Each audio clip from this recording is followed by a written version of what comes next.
Hey guys, welcome back to my channel and a warm welcome if you're new, honey.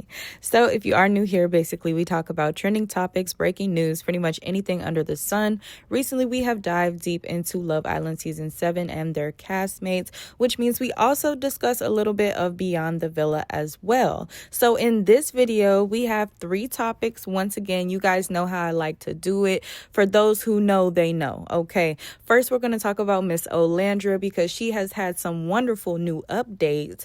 We got to talk about Sports Illustrated, baby, because this dress she wore was everything. Also, I found a couple of cute videos of her that she recorded in her new penthouse, period.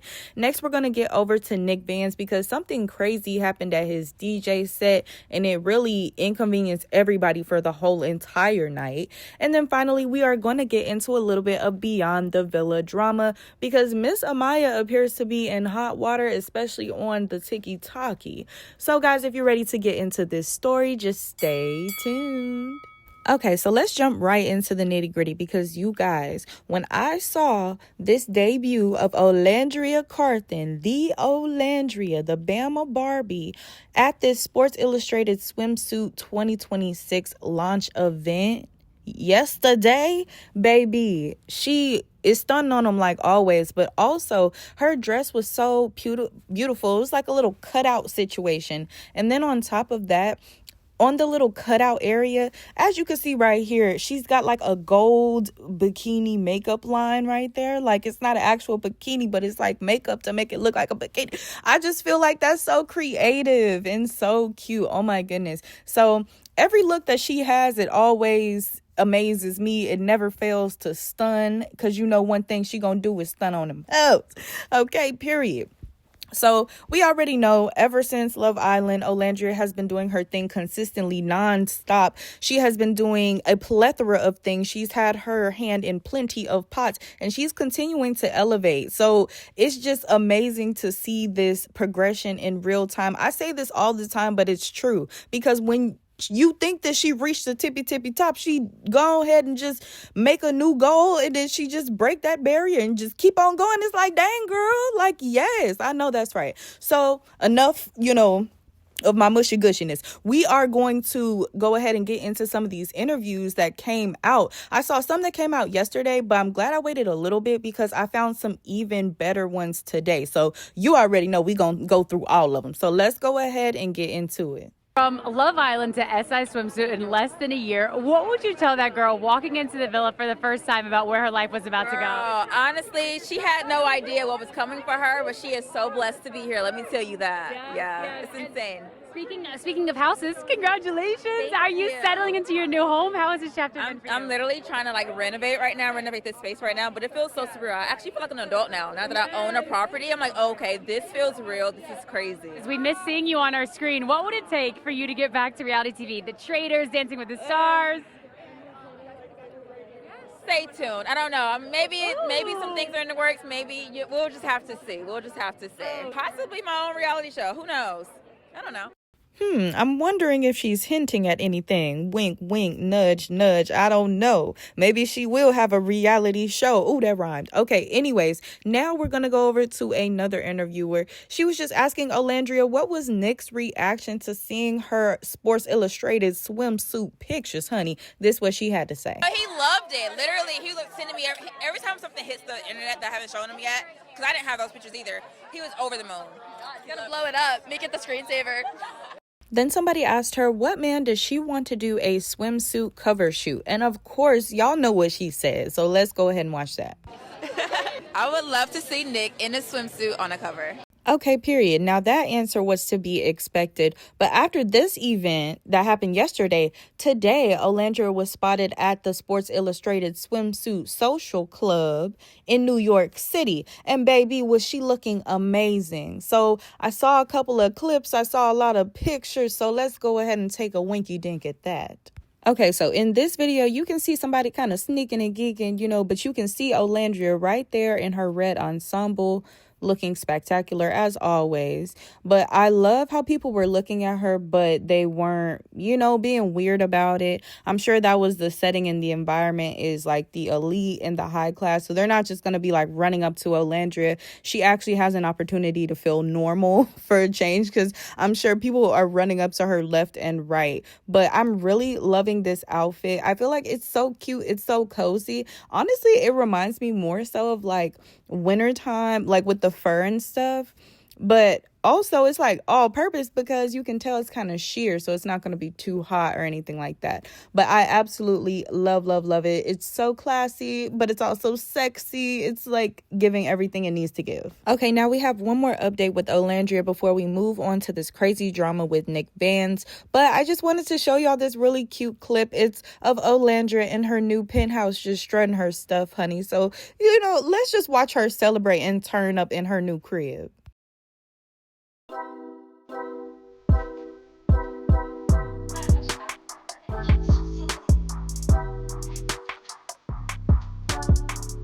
Oh, yes, ma'am. I know that's right, because body is always tea. Period. Now let's go ahead and go over to Nic Vans, y'all, because by the looks of things, he was just hanging out, chilling at his DJ set, doing his little 1-2. And for some reason, there was some girl who wanted to hang out behind the DJ booth, and she ended up spilling her drink on the equipment, and everything started glitching and pretty much shut down the whole night. Now, on TikTok, there was a girl who witnessed the whole entire thing. So let's go ahead and see what she has to say, and kind of gives more so of like a play-by-play of this whole situation. So I was actually standing front row and watched this whole thing happen. I'm going to show you proof. But first, I've got to say that this girl literally ruined the event for every single person there. So don't be that girl. So my friend and I get invited to this event, and the headliner is that Nic is DJing. I'm literally one of the first people to arrive, and immediately we go up to Nic just to get a video of him DJing. As I was taking my phone out to record him, she goes behind the DJ booth, which is like fine, whatever, except no one else was taking pictures of him. They were just taking videos and leaving. And once she got her picture with him, like, she continued to stay behind the DJ booth and ask him if she could like DJ on the thing, and also ask her friend to take videos of her and Nic.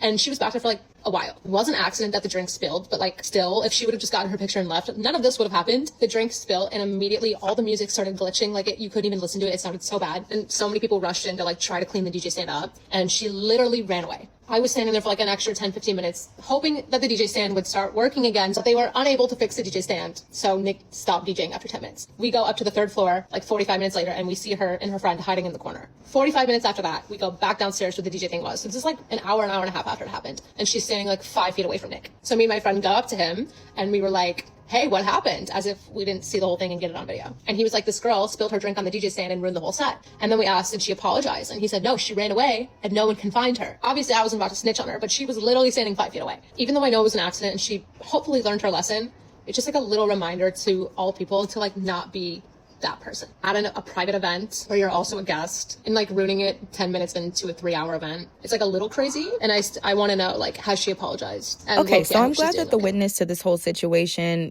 kind of wishes the girl well and hopes she's doing okay, because truth be told, I really don't care if she's doing okay. Honestly, I really hope this was a lesson learned for her, because you see that not everybody else is doing this. People are taking their videos and they're going on about their business. They're letting Nic come to them on his own terms. Like, let's say if he wants to turn up with a fan, he reaches over, he interacts, on his terms, not just because you feel like it. I feel like this woman was acting very entitled by being behind the DJ booth. You do not know Nic like that. Nobody gave you permission to do that. You kind of just took it upon yourself to do so. And it backfired. It blew up in your face, and then you went running off, didn't even apologize or anything like that. And the crazy thing is, for you to run off and then you didn't even leave the party. You just stayed there, probably hoping that they were going to fix it so you could get back to partying. That is just insane to me. If I was your friend, we would have a long conversation after that. Like, girl, you got to chill, because that is low-key embarrassing for both me and you. We don't want to be looking like two crazy birds up in here. Okay.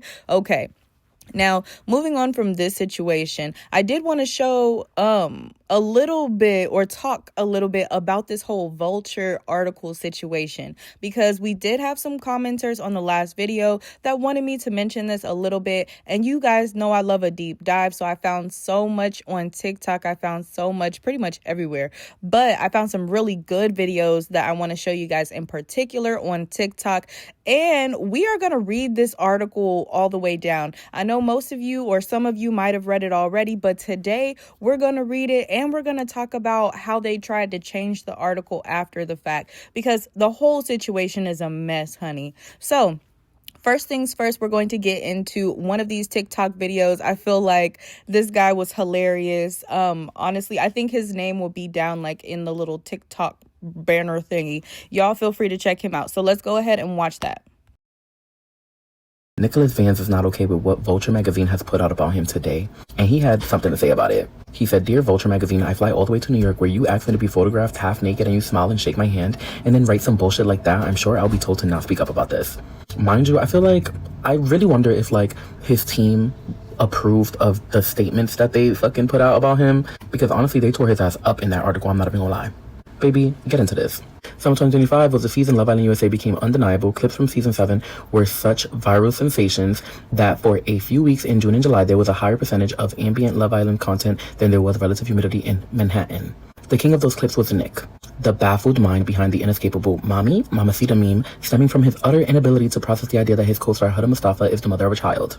But the real key to Van Steenberg's success was his ability to pivot. He could tell which way the island wind was blowing and consequently adapt from ladies' man to yearning. Twerking boy next door as early couple turnover called for it. By the middle of the season, the fandom had coalesced around pairing him with co-star Olandria. Never mind that they didn't seem to be more than friendly colleagues. Van Steenberg gamely played along, leaning into the role of person in love with Olandria with such comfort and poise that it barely mattered if it was true. Though they were not technically the season's winners, Nic and Olandria were the runaway victors in all the ways that actually count. Fan fondness and sponsorship deals. Van Steenberg is now pursuing that most tried and true reality side hustle, DJ for hire. No, for real, stand up. up. Because at that point, this really sounds like fighting words. I cannot believe that they said that. They called him a DJ for hire, but that's what you do with DJs. Like, you hire them. But the way that they phrased that was very much shady. Very much, I didn't like it. Now we're going to watch another TikTok that kind of gets more into them changing the article and how exactly they changed it in what ways.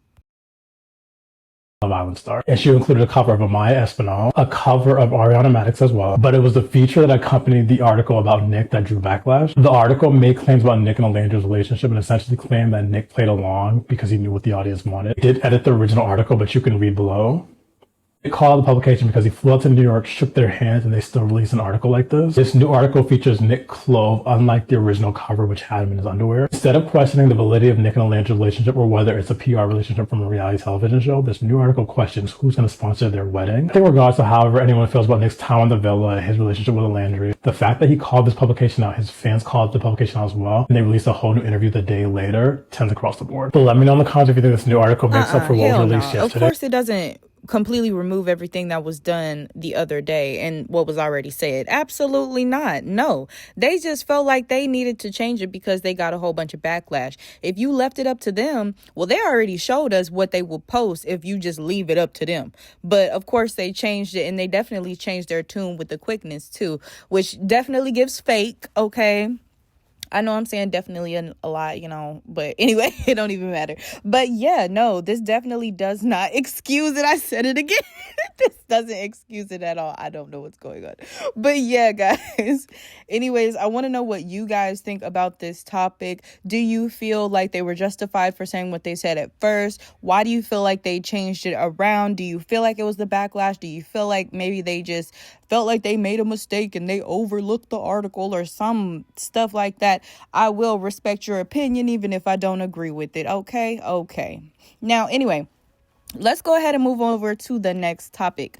Now, the next topic, guys, is about Can I talk? It's about Beyond the Villa, and it's about Miss Amaya Papaya. Because honestly, I mean, like, watching the beginning episodes of Beyond the Villa, I really loved the vibe of Amaya overall. But towards the end, things are starting to get a little strange. I've noticed some things beforehand as well, like before this last episode that came out, that were just a little suspicious. So we're going to go ahead and see exactly what people are talking about. And let's look over some reactions and comments that people put on the TikTok.